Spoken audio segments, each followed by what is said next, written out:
विचार शब्द भी अपने आप में बड़ा अद्भुत है।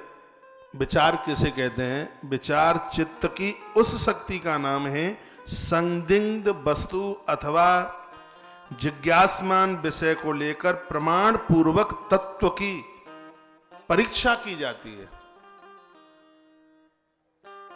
विचार वह बलिष्ठ शब्द है। इसे यदि इस प्रकार से हम समझ लें तो वशिष्ठ ने कहा था, हे राम, चित्त की ऐसी वृत्ति जो कि ये सोचने को तैयार करा दे, मैं कौन हूं, मैं कौन हूं, संसार नाम का यह दोष कैसे पैदा हुआ, इससे कैसे निपटारा हो सकता है, इससे कैसे बचा जा सकता है, जन्म और मरण कैसे होते हैं, जन्म और मरण के बंधन से कैसे छूटा जा सकता है।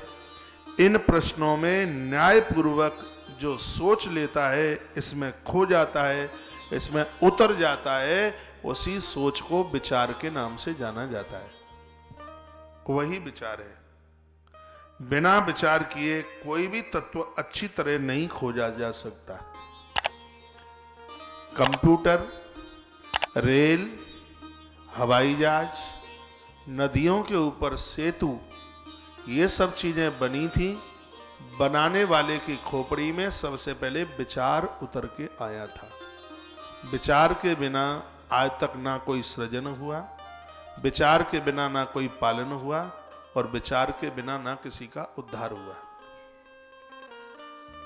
संपूर्ण सृष्टि में इस सृष्टि को चलाने के लिए, इसको बनाने के लिए एक कोई प्रमुख सूत्र है, उसका नाम है विचार।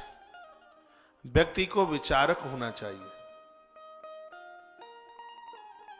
वह कभी अद्भुत वैज्ञानिक नहीं हो सकता, वह कभी अद्भुत मनीषी नहीं हो सकता जो अपने जीवन में विचारिक नहीं है, वैचारिक धारणा जिसके पास नहीं है।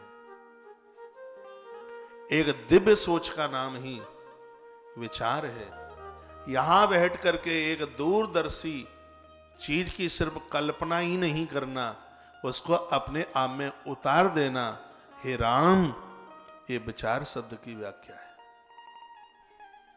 किसी के जीवन में मोह आया है या किसी के जीवन में ज्ञान आया है, तो हे राम, वह भी विचार से ही पैदा होता है, वह भी विचार से ही प्रकट होता है। विचार से ही तत्व ज्ञान का बोध होता है, और तत्व ज्ञान से ही आत्मा में शांति आती है, विश्राम मिलता है, परमात्मा का अनुभव होता है, साधक आत्मज्ञान को प्राप्त करता है।